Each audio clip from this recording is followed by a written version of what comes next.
Lesson 2. Iteration. An iterative method can be used to find a value of x where f of x is equal to 0. To do this, you usually have to manipulate the expression first. To solve an equation f of x is equal to 0 iteratively, you first have to rearrange it into the form x is equal to g of x. Then you use the iterative formula xn plus 1 equals g of xn. So you start with a value of x, plugging that into g of x, then using the result as your next x value until you get one of the roots.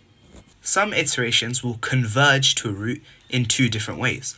One way is that each iteration gets closer and closer to the root from the same direction. This creates steps on a graph and can be called a staircase diagram.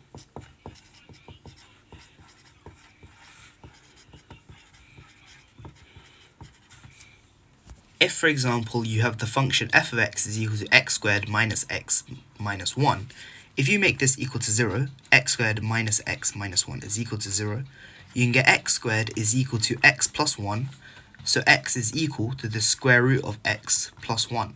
And here you have the form x is equal to g of x, so we can use the iterative formula xn plus 1 equals the square root of xn plus 1 when f of x is equal to 0.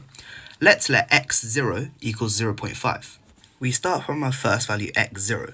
From this, we map onto the function of g of x, which is the square root of x plus 1, and then we read the y value. This then corresponds to the same x value on the graph y equals x. And so we use this as your x1, your next iteration, as the next value of x. And so we go again. We see where it crosses the graph y equals square root of x plus 1. Then we go across again. And then that will be our next iteration, x2. And then we keep repeating, and then we see that we get closer and closer to our root, which will be here. That's a staircase diagram, as the steps are going in one direction. The other way that an iteration can converge is when the iterations alternate below and above the root. These still converge and are referred to as cobweb diagrams. Let's have the same function as before, f of x equals x squared minus x minus 1, which is equal to 0. If we bring the 1 to the other side, we get x squared minus x is equal to 1, and we can factor out the x to get x multiplied by x minus 1 is equal to 1. We divide both sides by x minus 1, and we get x is equal to 1 over x minus 1, which is in the form x equals g of x. So we can write xn plus 1 equals 1 over xn minus 1. And let's let x0 equals minus 2. This time, when we start with x0 and map it onto g of x, which is y equals 1 over x minus 1, then we take that y value and move it across to use as our next x value, x1. And then we use that again into 1 over x minus 1. And then we keep going until eventually we see that it starts to converge around the root. It gets closer and closer until you actually get the root where they meet. However, not all iterations will converge. If an iteration moves away from a root, usually increasingly quickly, you say it diverges. If again we take the function f of x is equal to x squared minus x minus 1 is equal to 0, we can take the x to the other side and get x is equal to x squared minus 1, which is in the form x is equal to g of x. So we can use the iterative formula xn plus 1 is equal to xn squared minus 1. If we let x0 equals 2 this time when we do it on the graph, we see that x0 maps to here on the graph y is equal to x squared minus 1.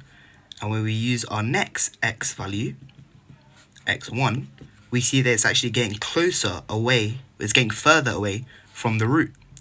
And so eventually, as you keep going, you just keep getting further and further away instead of closer to the root, so it diverges.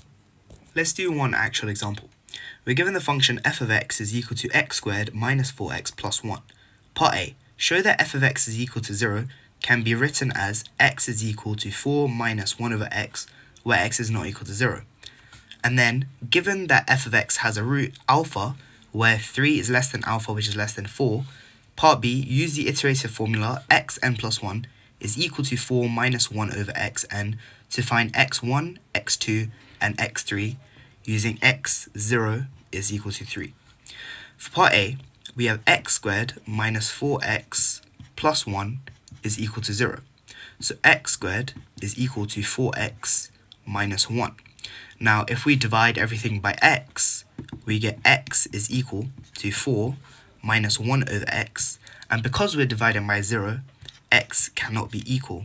Because we're dividing by x cannot be equal to 0. For part B, we get x1 is equal to 4 minus 1 over x0, and x0 is 3. So we're left with 3.666 recurring.